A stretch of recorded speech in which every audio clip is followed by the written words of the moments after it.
Baik, terima kasih. Anda masih bersama kami Damai Nusaku. Dalam segmentasi kedua berikut ini, Ustadz Said Kutub akan menjelaskan kepada kita bagaimanakah sesungguhnya Al-Quran mampu merubah kehidupan seseorang. Seperti yang dijelaskan tadi, bahwa apapun yang bersentuhan dengan ke Al-Quran, pasti Allah akan memuliakannya. Silakan, Kiai.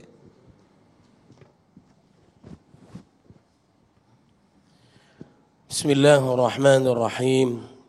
Assalamualaikum warahmatullahi wabarakatuh. Alhamdulillahi rabbil alamin. Asyhadu an la ilaha illallah wahdahu la syarika lah. Wa asyhadu anna Muhammadan abduhu wa rasuluh. Allahumma salli wa sallim wa barik ala sayyidina Muhammadin وعلى آله وأصحابه وإن شاء الله من تبعه بإحسان إلى يوم الدين ربي أعوذ بك من همزات الشياطين وأعوذ بك ربي أن يحضرون أما بعد فقال الله تعالى في القرآن الكريم أعوذ بالله من الشيطان الرجيم بسم الله الرحمن الرحيم يا أيها الذين آمنوا اتقوا الله حق تقاته ولا تموتن إلا وأنتم مسلمون وقال النبي صلى الله عليه وسلم اتق الله حيثما كنت وأتبع السيئة الحسنة تمحها وخالق الناس بخلق حسن رواه أحمد صدق الله العظيم وصدق رسوله النبي الكريم ونحن على ذلك من الشاهدين. Yang sama-sama kita muliakan gurunda kita yang mulia Ustadz Fahmi Salim, mata'anallah fi tuli hayati. Mudah-mudahan Allah panjangkan usianya, diberkahi setiap langkahnya, dan juga yang saya muliakan para hadirin jamaah Masjid Al-Muhajirin dan juga pemirsa TV One di mana saja berada, mudah-mudahan selalu dalam lindungan Allah Subhanahu wa taala. Al-Qur'an Allah turunkan penuh dengan keberkahan. Kitabun anzalnahu ilaika mubarakun وهذا كتاب أنزلناه مبارك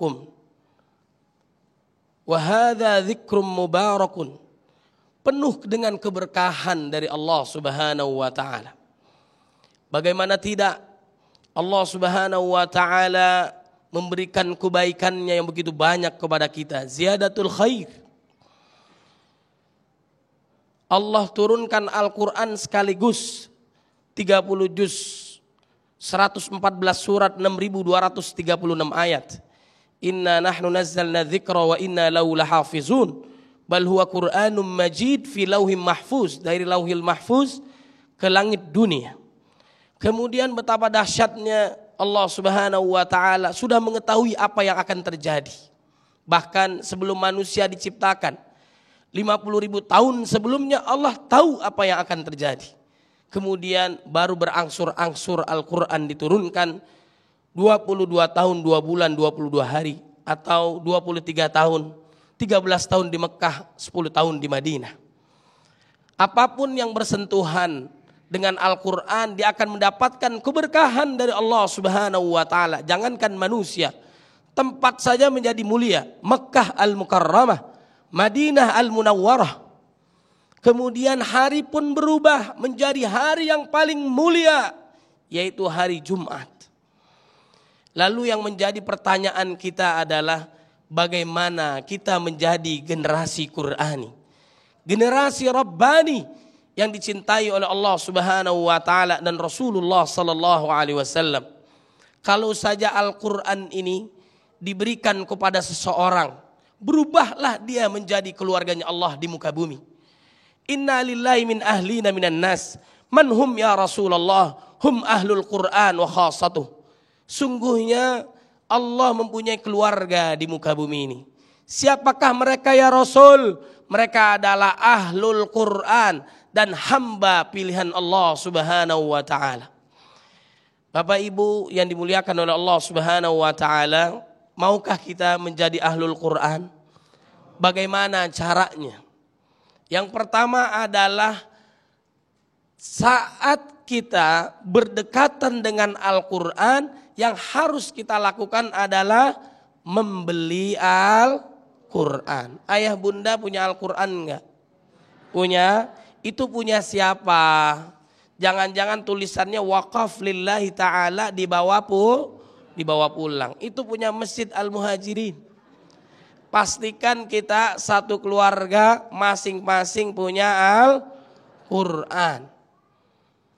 Jadi kita harus berkorban di jalan Allah Subhanahu wa taala. Butuh bulghah, butuh modal, butuh perjuangan. Tujahiduna fisabilillah bi amwalikum wa anfusikum, dengan harta kita agar diberkahi oleh Allah Subhanahu wa taala. Ayah bunda setelah ini mau beli Al-Quran, insya Allah. Yang kedua, saat kita bersentuhan dengan Al-Quran, usahakan kita dalam kondisi berwudu. La yamassuhu illal mutahharun. Innallaha yuhibbut tawwabina wa yuhibbul mutatahhirin. Allah senang bagi orang-orang yang suci. Lalu bagaimana bagi ibu-ibu yang datang bulan, bapak-bapak datang matahari? Nggak ada ya. Datang bulan bagaimana? Saat kita bersentuhan Al-Quran menggunakan dengan sarung tangan. Bahkan boleh menggunakan pakai gadget kita, handphone kita. Boleh nggak baca Al-Quran pakai handphone? Boleh nggak? Saat sholat sunnah boleh nggak? Boleh nggak ayah bunda? Tapi pastikan aplikasi yang lain tolong ditutup dulu. Jangan dibuka. Saat lagi sholat baca Quran masuk WhatsApp. Benar apa benar? Lalu kita jawab, sebentar saya lagi sholat.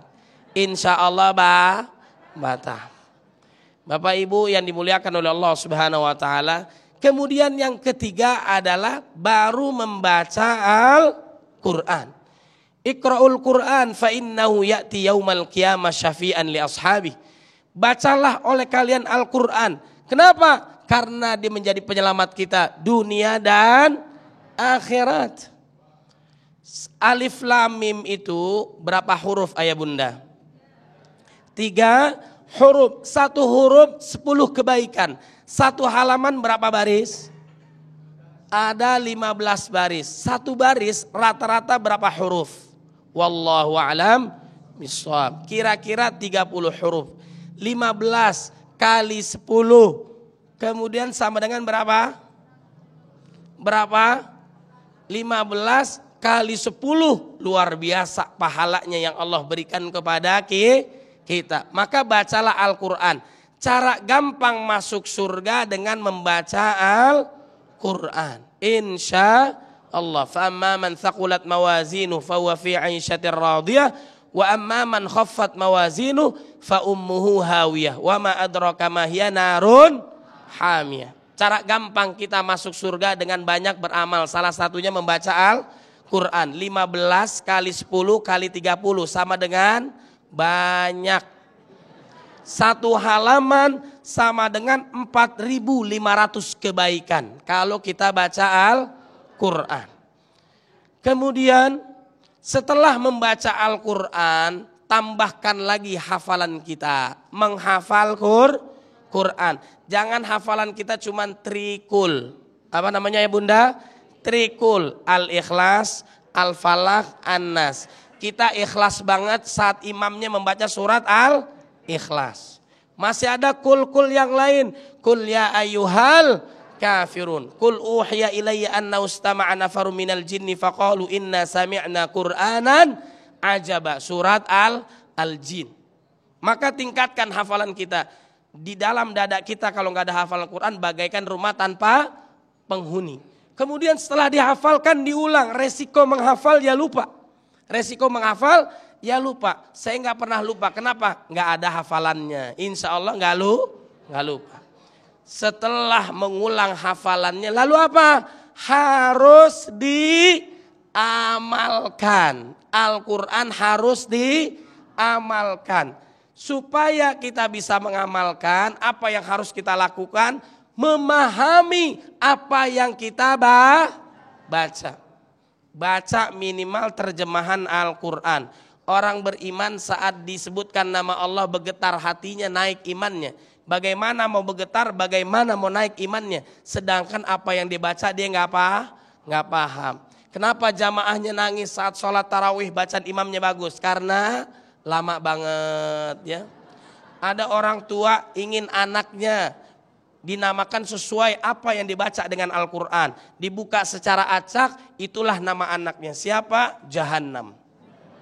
Ada nggak Jahannam di dalam Al-Quran? Fir'aun, Qorun juga ada. Bukan Qur'annya yang salah, kitanya yang gagal Pak. Setelah itu baru kita mendakwahkan insya Allah. Apa yang terjadi?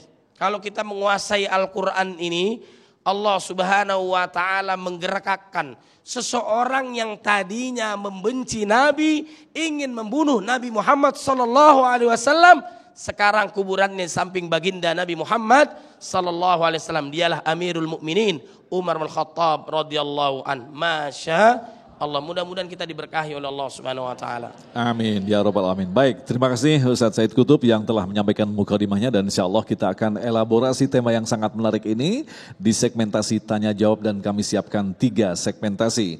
Kita persilakan terlebih dahulu untuk menyampaikan pertanyaan kali ini kepada Bapak Hilman.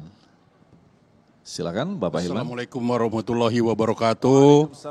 Nama saya Akbar Hilman, berdomisili di KPAD Jatiwaringin. Ustadz, baru kemarin saya beli Al-Quran satu yang harganya 100.000, mereknya Ar-Rojak. Pertanyaan saya begini Ustadz, bagaimana kehidupan seseorang yang sering membaca Al-Quran setiap hari di akhirat nanti? Terima kasih. Wassalamualaikum warahmatullahi wabarakatuh. Terima kasih Bapak Hilman, kita akan jawab selepas pesan-pesan berikut ini. Tetaplah bersama kami, Damai Indonesiaku.